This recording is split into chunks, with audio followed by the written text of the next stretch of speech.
So I guess maybe we should start. I will just start with a little introduction of myself and of Verify. So just for the guys who are not familiar with me or Verify.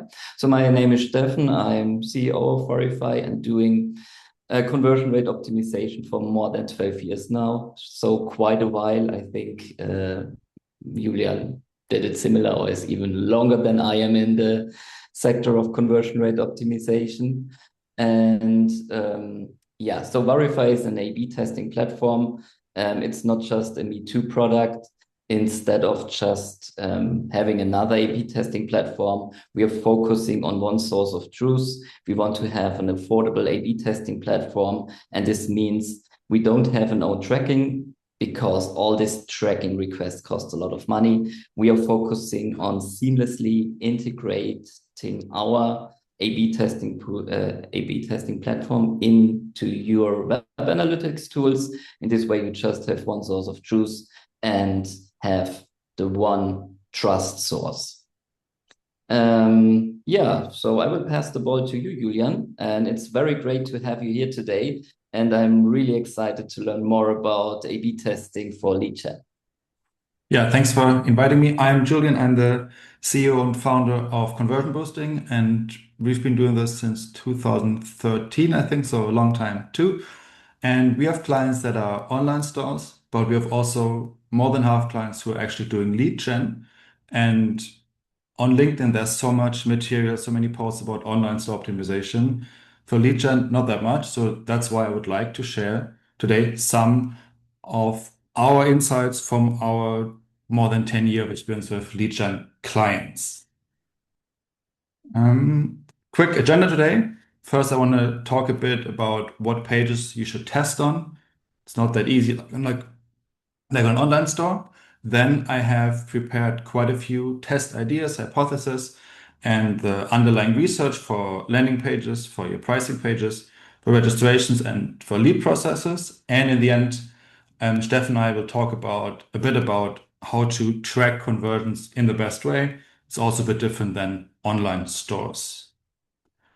And if you would like to have a summary, meaning not these slides, but a summary as a Google Doc, you can scan this QR code in the bottom right and you'll get to a LinkedIn post of mine. Just comment anything and I'll send you the link to the PDF and the link to the Google Sheet right there.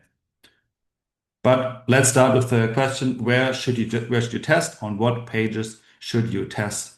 And just a quick list of where you could test. Obviously, you could do your home page. You can do detail pages. If you have several offers, like say your insurance, you have car insurance, home insurance, then you have several detail pages. But if you only have one offer, like you have a SaaS tool, it's only one tool, say you have only one service you're selling, then the homepage, detail page, probably the same. Makes it a lot easier. You might have a pricing page, especially if you have a subscription. You might have specific landing pages you use for Google Ads, for Meta Ads, and like this. You might have a sign-up funnel where you sign up for your tool, like where you leave your contact detail and somebody contacts you. And you might have a registration process where you sign up and then you're done. So no other contact from the website. And last, you might have lots of like blog traffic, lots of like content. And I'm not going to talk about this much today because in my experience, a lot of people have a lot of content, but the visits are shrinking, especially with AI. And often these people aren't ready to convert to become leads. So focus on testing your pages, your funnels. Don't focus so much on the content you have. Do this in a much later space. Julian, one question here. So, in your opinion, what is the main place where lead gen A/B tests take place? Is it on the homepage or is it more like on the whole funnel? So, what is in your experience this main place? I would say if you say like, well, if you have one product, then it's mostly on the homepage because where all the traffic goes to. If you have several products, like car insurance or home insurance, do the detail pages. Oh, But okay. like these pages and funnel, I would say half-half. Both are worth testing. And great segue, you should obviously check in your web analytics tool, maybe GA4, where there's potential. So very, very simple. Check where do you have the visitors? Where are the users? Which template are they on? Homepage, different landing pages, if they're similar, the detail pages, and check the drop-off in the funnel. So are lots of drop-offs in the funnel, then test there. Do most people get through it? And the problem is them entering the funnel, then test the landing pages. So for example, very simple, go to GA4, look to your pages report and see where's the most traffic. In this example, it's the first one's the homepage. More than half the users are there. So that's the most obvious thing where you should test.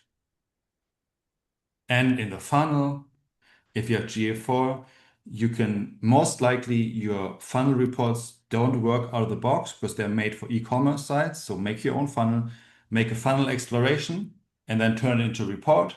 And then you get something like this. And here you see there are quite a few drop-offs, but the last step in the funnel is very high. So that's just before the thank you page. 62% still don't convert. So that's why I would start my tests. Like the Yeah. previous step, like 55, 57 is also high. The third step, just ignore it. Most people get through. So build yourself that funnel in GA4 and see where people are dropping off. Yeah, I guess this is a very interesting approach, because first of all, you always need to identify where it's really worth testing, to be honest. In this way, we prepared a little survey for you guys. Are you already testing your funnel, or are you already testing inside your funnel? So very soon a survey should appear. Would be great if you just could participate.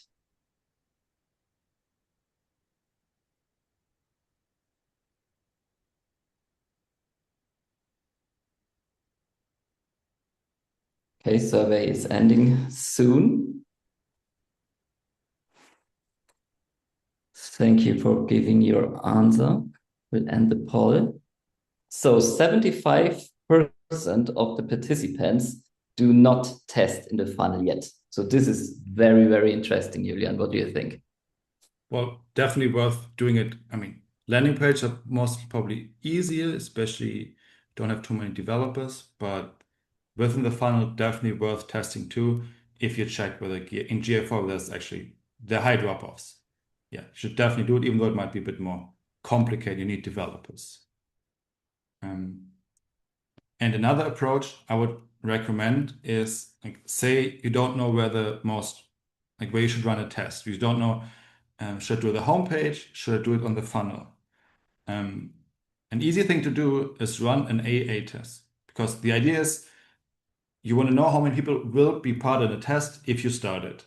So you can calculate these numbers in GA4 and look at all the funnels, but you also do just set up the targeting, say, okay, we do it on this and these two landing pages, set up the targeting, run an AA test, meaning a test where you don't change anything, like this, and verify. 50-50 split, no change in variation. You let it run, and maybe after a week, you see how many conversions are part of this test. Then you see how many people will be part of this if it had been an actual test. So that's a good tool to figure out what landing page to test on. Obviously, for funnels, it's different. For funnels, it's most important where do people like stop being part of it. For funnels, you have to look at the funnel report to see which landing pages. Do an AA test if you're not sure how to interpret the data in GA4. Next, I would like to share with you a few A/B tests we've done so far, starting with the landing pages. And obviously, you shouldn't just copy the stuff we did here. The ideal thing would be to do some research yourself. And for each test, I want to share with you what research we've done. And I want to encourage you to do that research yourself. So for example, this is a website for a SaaS, a legal tech startup we work with. And there we realized in the GA4 data, oh, sorry, that's the wrong thing.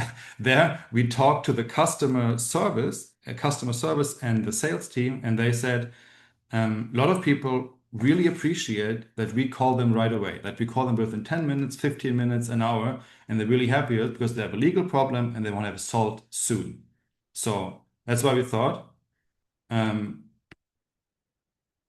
the headlines are wrong. That's why we thought, hey, why don't we add this headline here? Within 2 hours, you'll get this initial assessment from a lawyer. So we have this kind of like urgency, or we promise users a really quick reply, and to in the hope that more people sign up because you get a quick reply. We've also done this with another client where you can like sell your car to them and they give you money back. So this works for lots of different verticals, lots of different industries. You can also work with like with a bank loan, for example. And I think one of the tests we did here was like 10% uplift, just because we promise that it's really quick and people don't have to wait for a long time. Next topic, and that's the wrong headline here, is that we saw in the GA4 data that a lot of people broke off in the funnel. They left the funnel. So a lot of people entered the funnel here, but then the second step, a lot of people dropped off, like so many people. What we did is we moved the form field where you describe like your legal challenge, your legal situation, to the first step. That's obviously takes a bit of effort. It's more difficult than just entering your phone number, your name, your normal lead information. It takes a bit of effort to describe it, collect your thoughts, and then you put it in. And the idea here was, okay, people break off later, they want to do this. So what you're going to do is like this foot in the door effect we're using, like a psychological principle that if people already put some effort into this, they will not abandon it later. So that's why you put the description of your legal situation in the first step, because that takes some effort and time. Then people will think, oh, I already invest all this time. Let's just send this thing. Let's just give them my phone number, email, and stuff later. Julian, we just get a message from one participant that he does not see the screen, but for others it's working. I just recommend maybe, yeah, guys, maybe you just could reload your Zoom app or just can reconnect. It should work. But otherwise, I'm also happy to just share the screenshots inside the chat for now. But please keep me updated if this is getting better. So if most of the guys just see the screen, this is perfect. If not, just let us know. And maybe we also could restart the screen sharing. Okay. Sorry for interruption, Julian. Okay, no problem.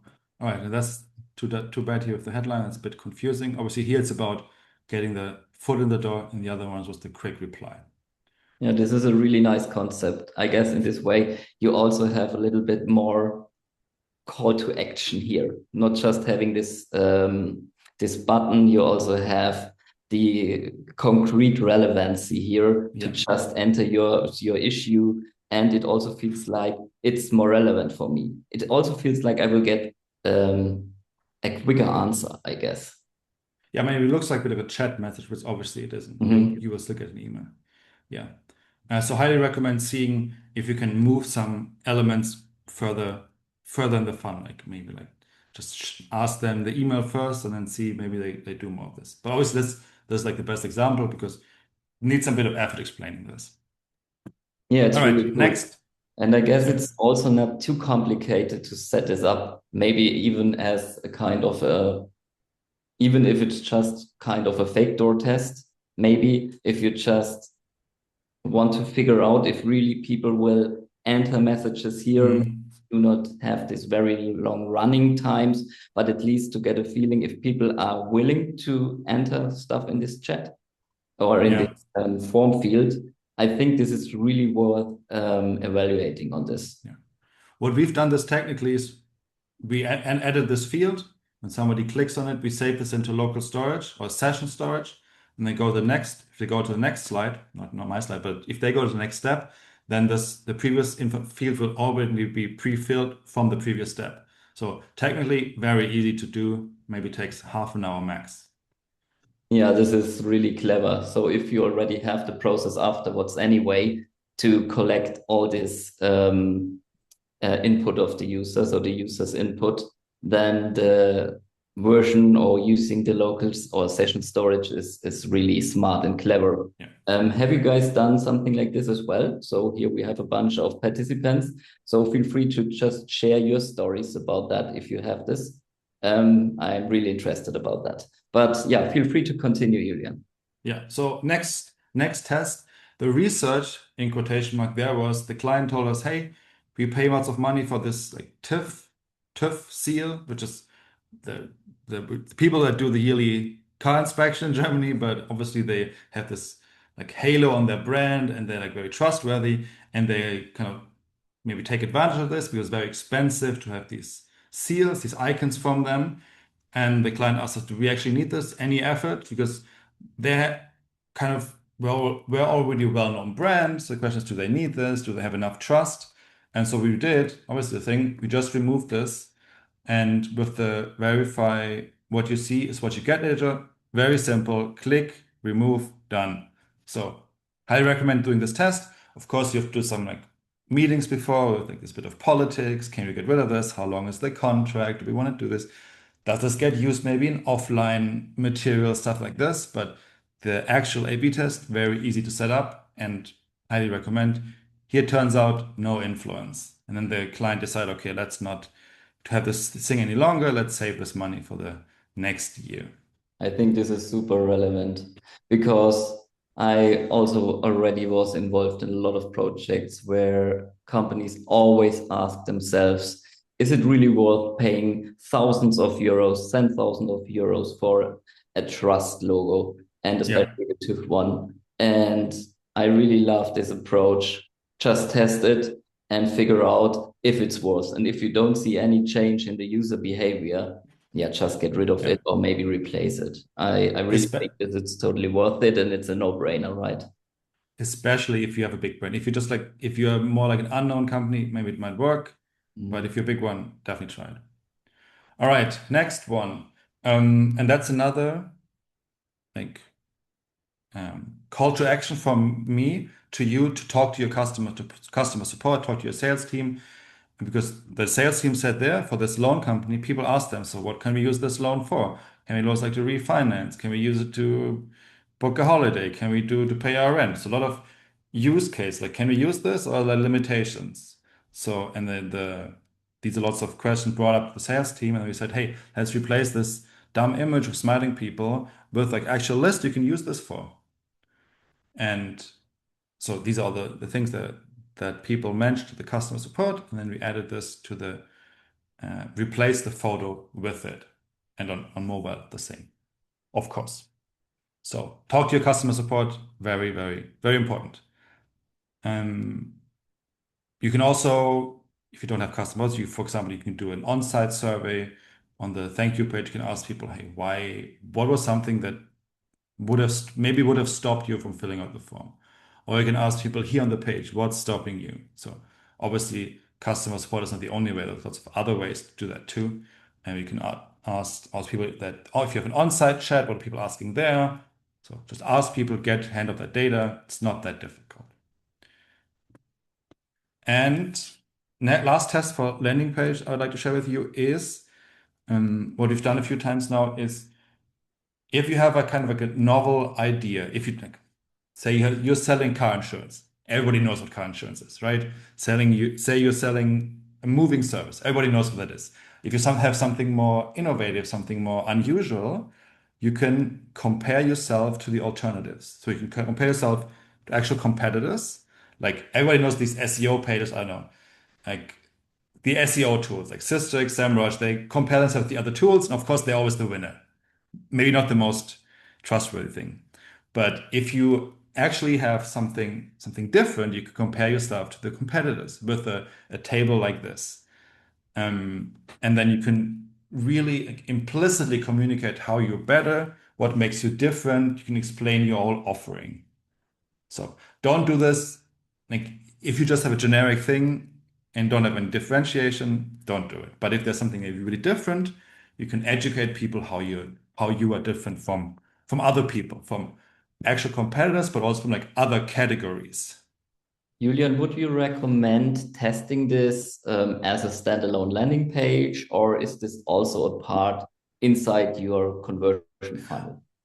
Sorry, yeah. This is part of the landing page. We added this element very high up on the landing page, not above the fold. There's other things you need to do, like your button, maybe your image, but there was the second thing below the fold, this element. Yeah, that wasn't clear. We added this element in an A/B test prominently, so people if there's influence, we know it's most likely this one, this element. Yeah, I also think it's a very good strategy if you already have a Google Ads campaign set up. For example, if people concretely look for maybe competitors' alternative, also to provide a very relevant page. It's better than just showing maybe a generic homepage where you just focus on a few things, but maybe Yeah. it's not an USP. It's more like a basic factor everybody just has. And Um, if you already have these competitor, if you have these comparison sites for Google Ads, for example, take this and add it to your normal landing page, your normal homepage, maybe. Maybe it works there too. Maybe the comparison is not only valuable for people like actually looking for, I don't know, 7 versus 6 or something, but people like don't have an idea yet.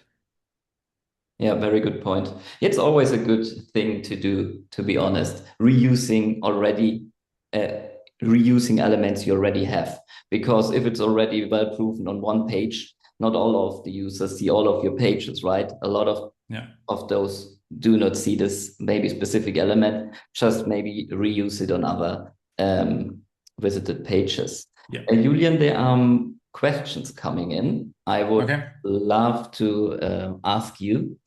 So, what elements would you recommend including in B2B, like contract research companies, where users mostly are not super sensitive to design, but leads are super expensive?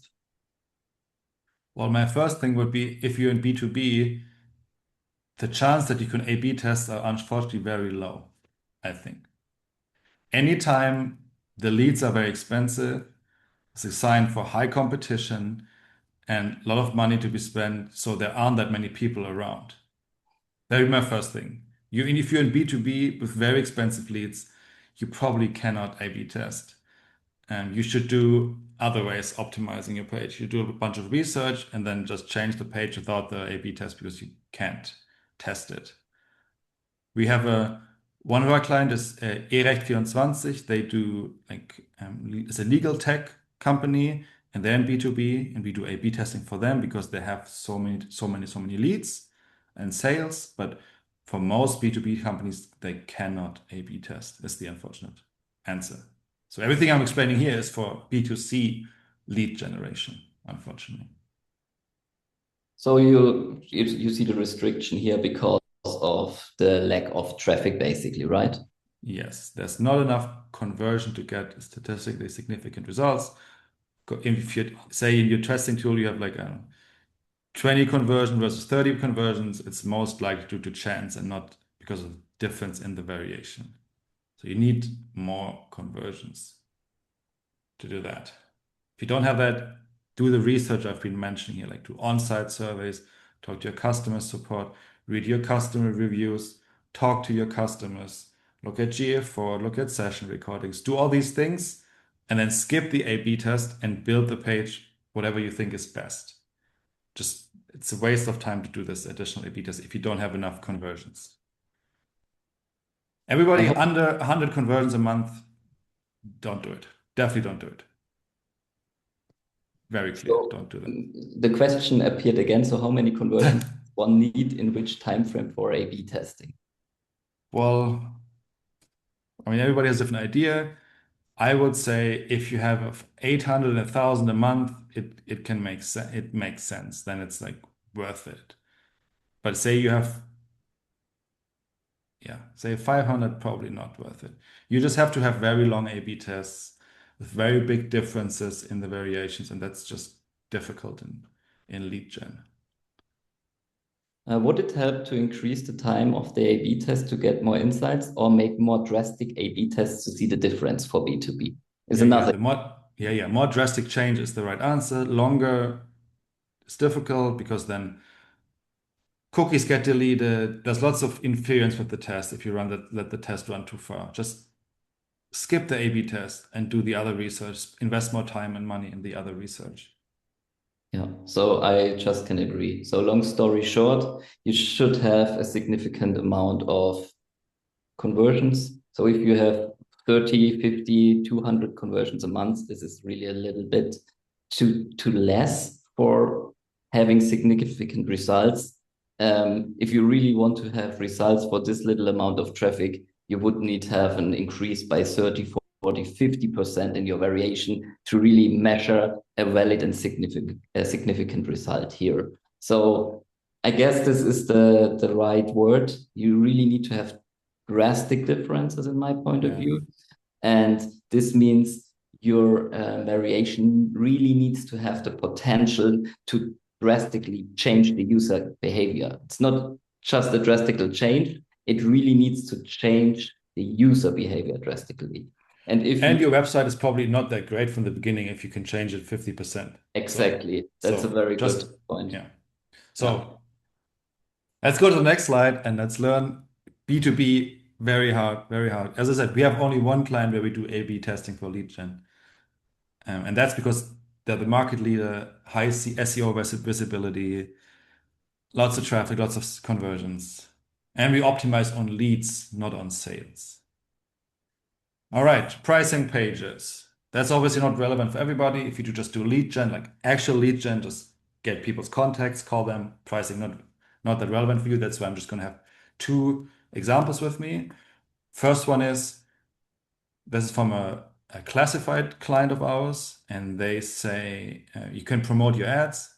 It costs 2 for €6. And it's not that much, but for just if you're selling, I don't know, some clothing, something cheap, it's still in comparison maybe a bit high. So what we did, we said, why don't we communicate here the prices per day, how much this costs to you? It's like a classic idea. Like these NGOs say, hey, for the cost of a cup of coffee, you can help a child. You can say, oh, this only costs so much a day, this only so much a month. SaaS tools do that too. They say, oh, look, if you buy monthly, you save this and this much. So the idea is see whether displaying the prices for different levels works, especially in B2C. If you're B2B, people are much more critical, much more rational about prices, then it might not be as easily influenced. But in B2C, with normal people, give this a try. And another example, just a very general example that I want to share with you. If you have a pricing table that's like so big, and people are like, wow, so much work, maybe try to use the approach of first the important thing, and for people who want more information, show them the whole thing. So what you can do is here, the first row, it's all the same. It's all the same. So you just condense this, saying, oh, it's like this. Here, everything included, everything the first one, there's everything the second one. And by this, you can just shrink the page much, much smaller. And further down, you can have a link like, oh, you want everything in detail, scroll down and see everything in detail. So just make it, don't overload the page, especially if your pricing page is very important. If you see in GA4, a lot of people go to the pricing page because, I mean, I do. If you go to tool, first thing you see, what is it? Pricing, right? That's what you do. How much does it cost? If it's like 5,000, you're like, oh, I don't need this. Like if it's an acceptable amount, you might look further. So a lot of people do this first, they look for pricing. And if you can convince them on the pricing page, communicate what it is, that's a big advantage. But just keep in mind, people don't research your tool and then afterwards go for the pricing. They go for the pricing often first because that's a very important thing, obviously. Yeah, of course. And I really like this overview you built here because it's so much easier to understand that if I decide for an upper package like Profi or Profi Plus, that you already gain all the basic features and you just get 3 things on top or 2 extra things in the Profi Plus package. And the good thing is, more or less with every A/B testing tool, with what you see is what you get editor, you easy can build this just by hiding the basic features and just add another point. So stuff like this is so easy to do. Of course, you also can do this with JavaScript or CSS, but in this case, it's really easy peasy. And I guess this is really worth testing it. Yes. All right, next thing. So far we've talked about like landing pages, homepage, detail pages, stuff like this, more like static things. And now I would like to share some ideas about the funnel. And some of these things you can also use on the landing page itself. So what we've did, I kind of give it away with the headlines here I was be doing, but what we did here is the client has this Trustpilot seal logo, whatever it's called. But what it doesn't communicate here is they actually have 9,500 reviews most of them positive. So what we did, we looked at a lot of the reviews and saw and like looked what are the most things people highlight. Because this thing is missing. It's just this, we have five stars, that's it. So what we did, we just asked ChatGPT, look, here the reviews, give us the most important things, and they gave us 3 points, and that's what we used. Of course, we looked at, I don't know, maybe 50 like ourselves to get an idea about like the tone of voice people use, to like not to use like their voice, not what we have in our heads, but the AI really helps you analyzing customer reviews. So if you have a bunch of customer reviews, definitely look at them in detail. Ask the AI to summarize it. It's so quick and it helps you so much. What we did here, we added this box. Instead of just saying, oh, Trustpilot 5 stars, we added this box, says 3 important things, fast payout, no credit check, and you get expert advice like how this whole thing works, plus the amount of the reviews. And I think in this case it was like 7 or 8% of uplift for actual leads just with adding this thing and like picking the more important things. This element And already looks very familiar to me. So I guess also Amazon introduced this or a very similar one, I think a half a yeah, year ago or a year ago. I mean, they all use AI to summarize Yeah. reviews. We've done this a bit before, like where it wasn't that easy to do this, but yeah, I mean, I think Trustpilot does it themselves already too. If you go to their page, they tell you the most important thing. Trusted Shop does it. They all do it now, which makes a lot of sense. So it's even easier to include this. You might not even use the AI. It's already there in the tool, so even easier. So Yeah, highly this is totally recommend. true. So maybe if you're not familiar with N8N, or maybe you do not want to spend extra money for maybe an inbuilt feature of Trustpilot or whatever, I guess this is a super pragmatic approach, because in this way you also already can evaluate and maybe just run an A/B test in order to, should I invest in a feature like that, Yeah, or is it already enough if I just display it like that? yeah, So true. it's a really good starting point. Speaking about features, all these tools have these features where they display the last reviews you had, right? Trustpilot does it, Trusted Shop does it too.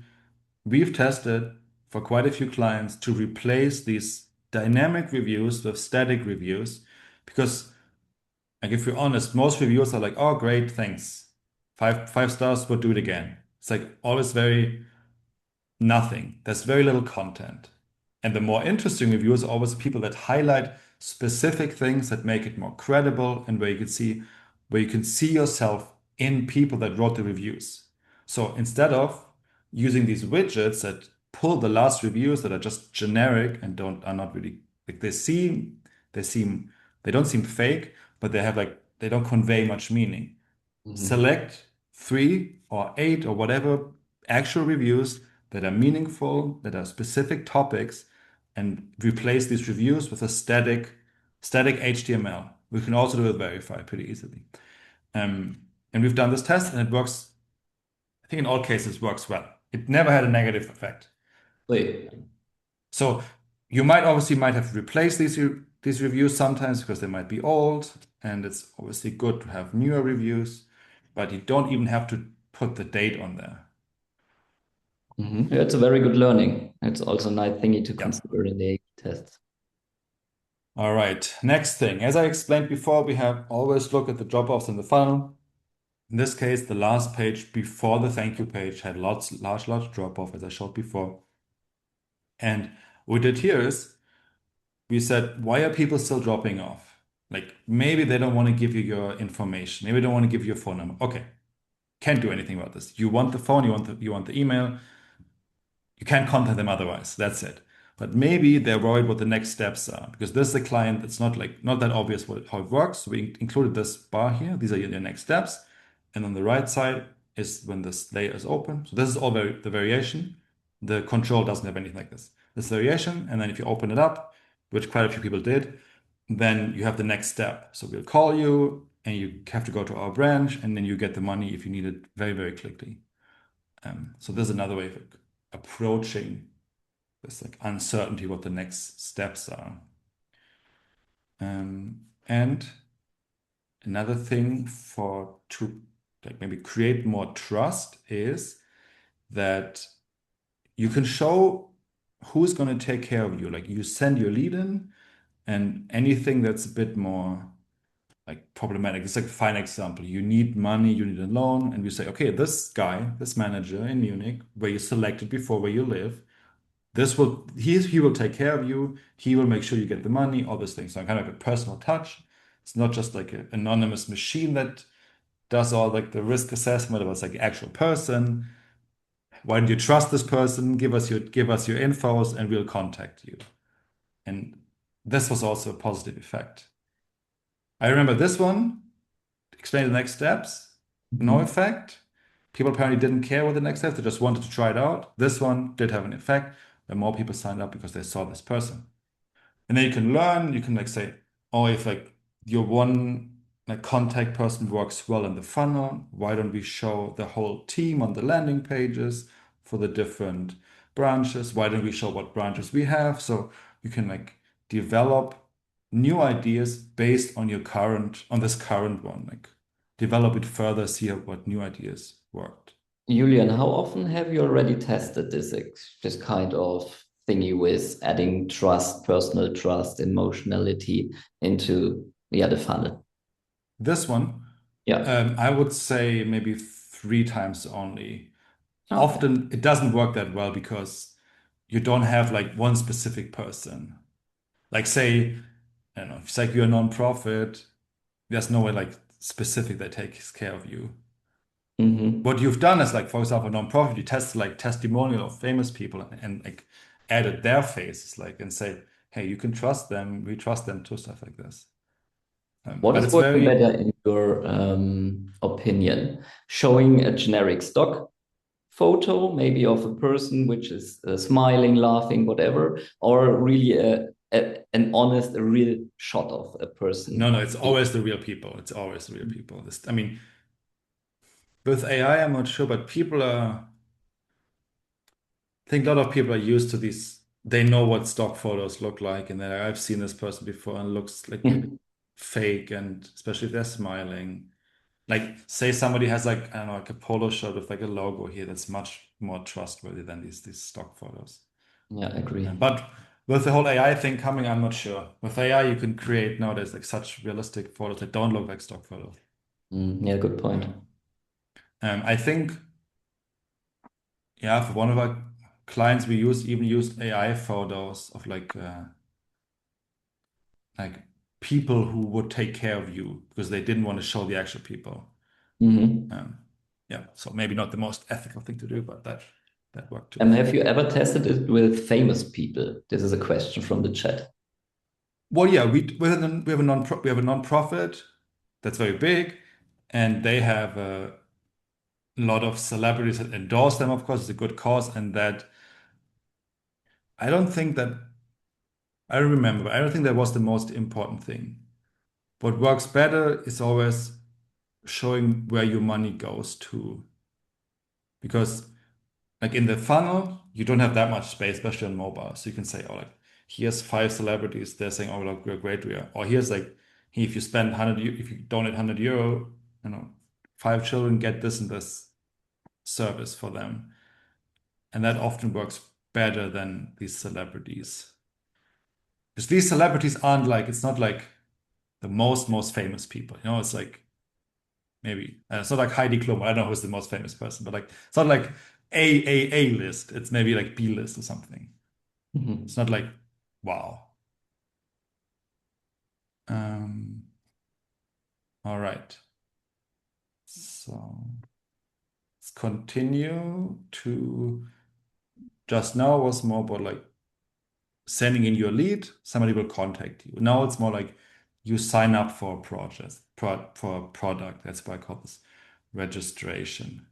Say you sign up for like a bank account or something like this. And here the research wasn't so much from us, it was from the client. The client says, hey, our call center, they're really great, they're good at convincing people. Why don't we try that out instead of the landing page? Maybe it's easier. Maybe some people are happier to talk to somebody, especially if they're maybe older, talk to somebody than doing it all by themselves on the website. So that's what they did. We added this phone number, a bit of a twist. We only added it if the call center is available, obviously. And we also said like if there's 30 minutes left until like closing, we said okay, another 30 minutes. And if it's like 10 minutes, we said another 10 minutes. So like you want to have a fair comparison. It doesn't make sense to show your phone number when there's nobody there. People get angry, they might lose it all. So you want to have a fair comparison for the phone number. So we added this. Um, and I didn't do this, my colleague did this, but I think this also had a positive effect, not just on the phone numbers, but also on the leads. So it wasn't like all the form submits like really dropped. It was more calls, but also I think at least the same number of leads, if not more. Just so there's additional trust with the phone number. Hey, if you have a problem, you can always reach us, this kind of stuff.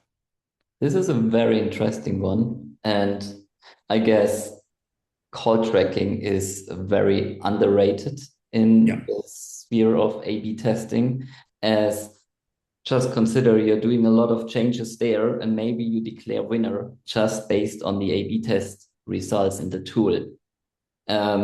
Then you miss maybe a potential thing because maybe people did more direct bookings, but maybe you lost a lot of let's say call tracking Yeah.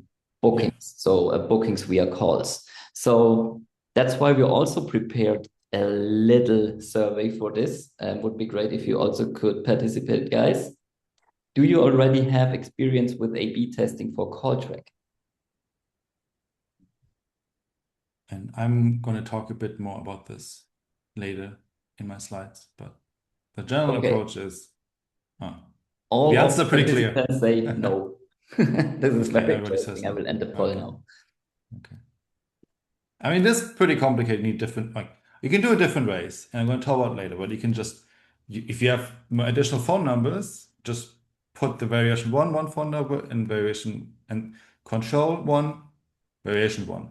For control, don't use control, the normal one, because that's not a fair comparison. People see it on Google, people see it on the homepage, whatever. So you need two new phone numbers. And then you need to track this. Depending on your phone provider, you can just monitor the number of calls. That's the easiest thing. Just look at the tool and see how much it was. If you want to be really fancy, you can use the GA4 measurement protocol and send to GA4 the different leads. But that's actually, you need to be like really advanced and have some free time to do that. So just look at the number of calls for the phone number. And That's you what you should already do. did you already set this up in GA4 like that, Julian? And no, we always send it to like in somebody's own database. It's like we did use the measurement protocol for like double opt-ins, which I'm going to show later, but for this phone tracking, no, because you have to use with another tool and complicated and not probably not worth it. You don't need this. Yeah, I guess More so. like a gimmick. Next, I think the second to last example I want to share with you, which is really exciting, and that's from car insurance company. What we did here, they have a network of garages of repair shops where they want you to send you, where they want you to go there. And if you do this, sign up for this thing, you get 10% off your premium. Obviously, they save more than 10% because they have a better deal with this network of garages, so they want to push you towards this. So what we did, instead of on the left, it just says like, go to a repair shop here, you'll save 10%. What we did is, we made like really bold. We say, hey, look, all these benefits, 3 benefits, we'll take care of this. There are a lot of them in Germany. It's not too far. Please do it. Green box. So do you want to do it? So much more focus on this decision. And because it's like another decision you have to make, oh, like whatever, I'll just do it because that's what they recommend. So really, I would say communicate the benefits in an easy understand way. So you can just say, okay, yeah, let's do it. Easy. And it's not no extra money, you actually save money. And so that worked pretty well. So you got more of the better signups, so to speak, more of people with this who had to commit to their network of garages. So you can use this obviously for other things too, right? You say you have a different like an upsell, your SaaS tool, you have an upsell there. Just really highlight, oh, this is really important. Go for this upsell too. So it's not just available for like insurance, finance, also for like maybe software, if a dating thing, anywhere where you have an upsell that's easy to understand and has actual benefits. If it's something that people actually want, difficult to sell, but if it's something people actually can profit from, go for it. See whether the highlighting like this works. Okay. And speaking about upsell, last thing I want to share with you is this whole idea, and that's just a variation where you ask people, are you sure you don't want this? It's a bit cheeky, maybe a bit not that nice to the users. Say, here the person from it's a dating client of ours, they didn't upload a dating photo. So we say, are you sure you don't want this? You didn't make a mistake? And just by repeating that question, we got a bunch of people with photo.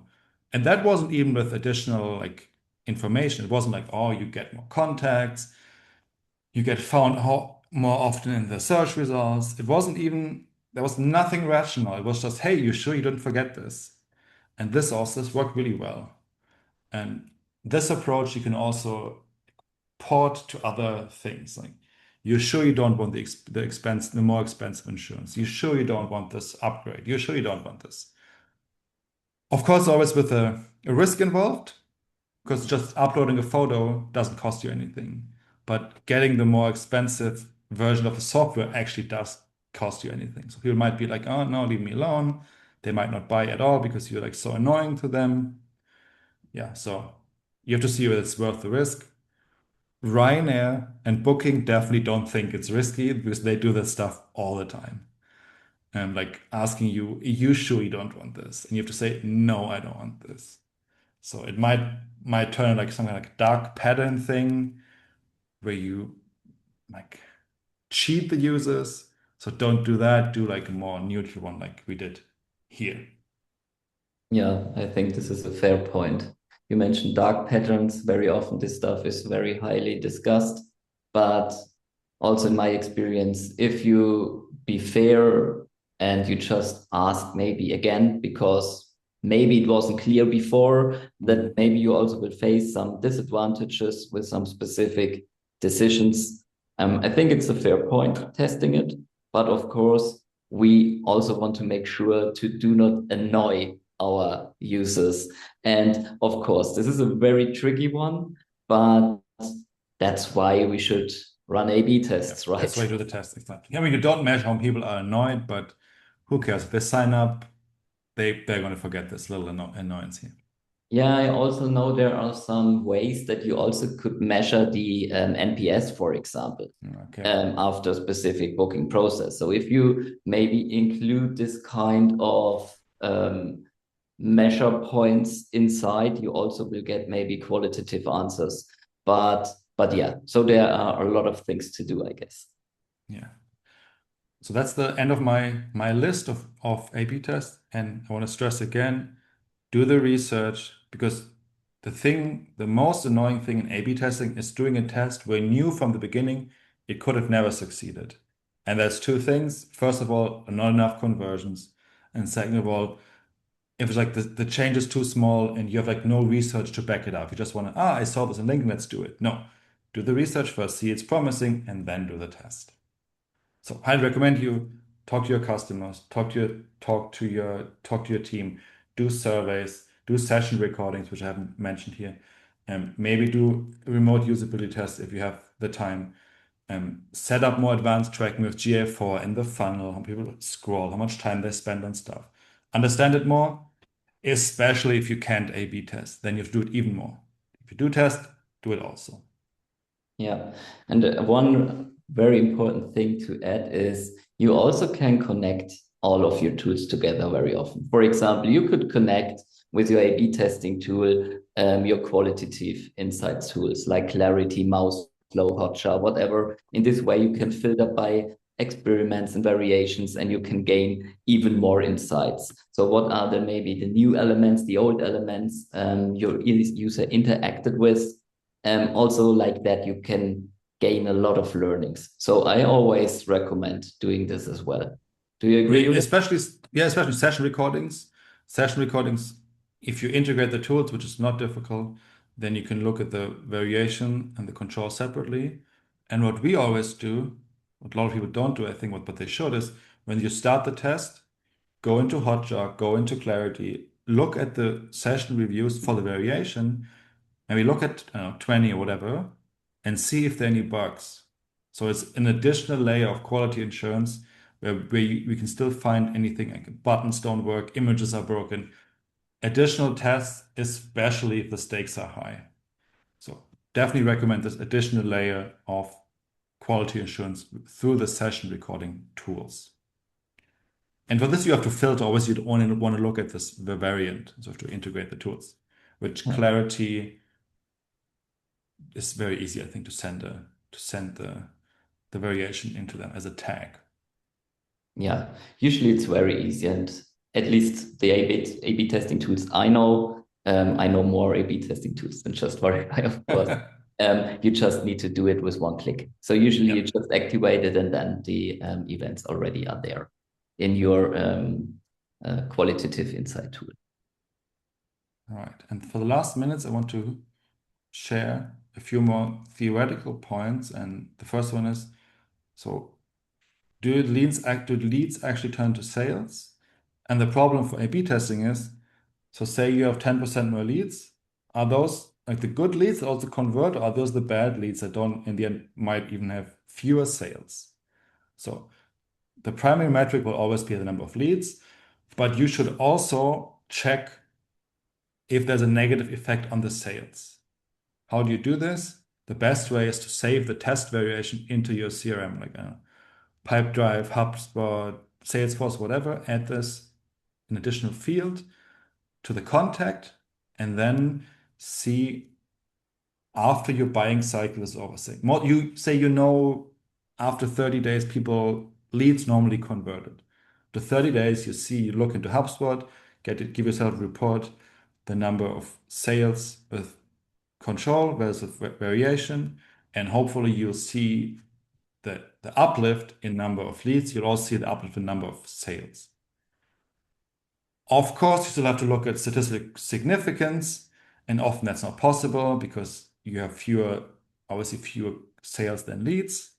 But just keep in mind that ideally you would do this. You would look at statistical significance. If you can, just make sure you don't have fewer, like the conversion rate isn't a lot lower for the variation. It's like a backup thing.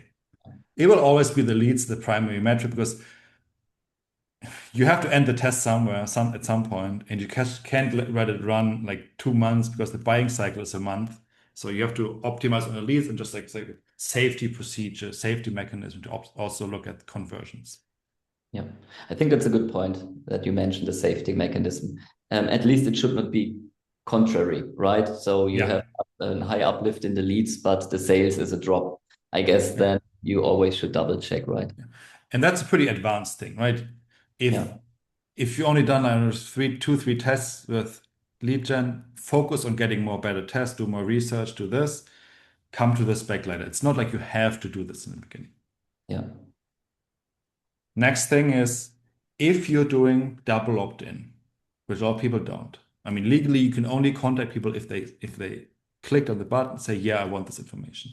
The problem is often, say you're doing this on your phone with Chrome, and the email opens in your Gmail app or the Safari mail app. Often this is another browser. This is an in-app browser that doesn't share the cookies between the normal browser and this in-app browser for these email tools on the phone. So it's a new browser. Then there's no cookie. There's a new session in GA4, so you can't easily track the double opt-ins. So what can you do? Or you only care about single opt-in. That's the easiest thing. That's what you should do in the beginning. Don't focus on the difficult stuff. Focus on better tests, more research. And if you want to get serious about this, want to see if there's a difference between the double to single and from single to double opt-in per variation, you send this to the GA4 measurement protocol. That's the API for them. So when somebody does double opt-in, you have to save the client and session ID from GA4 and then use the API to send them, hey, it's double opt-in, and then you can compare in GA4, and thereby you can also compare and verify if there's a difference between a single opt-in rate and double opt-in rate. As I said, it's a bit complicated. Don't do it as the first thing, but if you've done a few tests, you want to make sure double opt-in is negatively affected.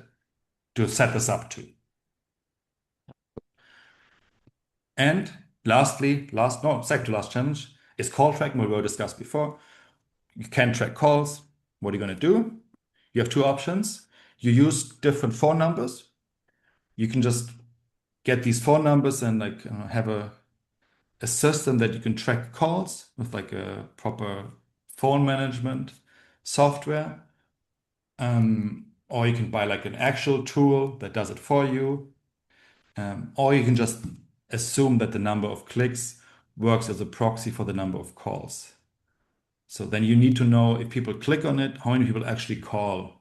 So maybe if you run this, test this outside of a test, say you get 100 clicks, how many actual calls did you get? If it's like 20%, then take this number. Which you should do in the beginning. Don't do the call tracking that's kind of difficult to set up. Don't do that first. Do the research first, and then do the advanced stuff later. What you do need to do, though, is the last thing I want to share with you for tracking is if you have different ways of selecting leads, like say forms sent, calls received. They're not worth the same money because the conversion rate is probably different. Maybe people on the phone convert better, convert worse. Say you have this case here. You have a downlift, 20% in the variant, fewer forms received, but you have 100% more calls received. So what do? Seems like the same amount of leads, but you need to figure out like what's the lead to sale rate. And if it's like here, if forms convert twice as good as calls received, then the variation is not good because you have the same amount of leads, but the calls are half as good as the forms sent in. So talk to your salespeople what the conversion rate from lead to sale is, depending on the channel that you get it in, the channel the lead comes in. And that's it. With my quick run through all the test ideas and through the more theoretical ideas how to track things. And again, don't obsess over the tracking, just collect the leads, do proper tests, and come back to us when you really know you have some more time to focus on it. Cool. Thank you so much, Julian. You really shared awesome content with us. I think these are really valuable testing ideas. We also made 2 surveys, so thank you guys for participating. We learned that you did not do any call tracking A/B tests yet. So if you're interested in this kind of experiments, feel free to reach out to Julian. I'm pretty sure he will give you a helping hand setting this up. But as you already mentioned, I guess it's not the best thing to start with. But when you gain more experience and you having more trust into all of these testings, I think there will be a specific point where you are very interested in this kind of things as well. Sometimes it's already helping just showing a telephone number or removing it just, which already can get a lot of uplift. Hopefully you enjoyed the session with Julian. I did for sure. So thank you again, Julian, for having you here. And if you guys are interested in using, for example, Verify in a 30 days trial, feel free to register or drop us a message. We're happy to help you setting up your account. And if you need support with setting up these experiments, maybe if you also want to work together with a real professional conversion rate optimizer like Julian, feel free to reach out to him. We are also happy to share those slides. So if you haven't done any screenshots, no worries. We are happy to share these slides. And yeah, just let us know and we are happy to do so. So last thing, are there any questions left for Julian? Can we anything answer to you guys?